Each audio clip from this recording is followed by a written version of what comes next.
The punishment for drink driving in Ireland is disqualification, pure and simple. It's not anything more easy than that. If you're convicted or you plead guilty, you will be disqualified. That's irrespective of your circumstances, your family circumstances, your work circumstances. While they may be taken into consideration, and they are, it's mandatory. As soon as you're convicted or you plead guilty, you will be disqualified from driving. You have to be.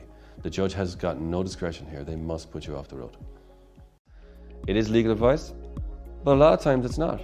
It's just talking to the person. That's what they want. They want you to speak to them. Doesn't seem very complicated. It doesn't seem very highfalutin, but it's as simple as that.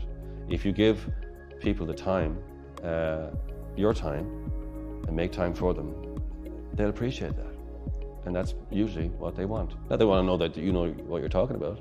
You have to know what you're talking about. But if you can combine those two things, skill level and I suppose empathy and understanding, that goes an awful long way. People appreciate that. And that's what I try and do.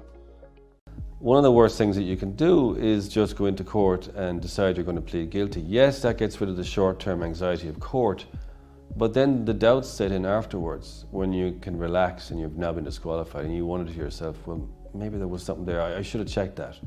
And you got to live with that for the next 2 years, or in some cases 3 years. So it makes sense, at the very least, to test the evidence with a solicitor to make sure that it's above board. And if there is no grounds to contest the case, well then fine. If you wish, then you can enter a plea of guilty, and it won't have detained the case for too long. But pleading guilty to something which carries such a huge penalty straight away without at least getting some legal advice on it is not very sensible.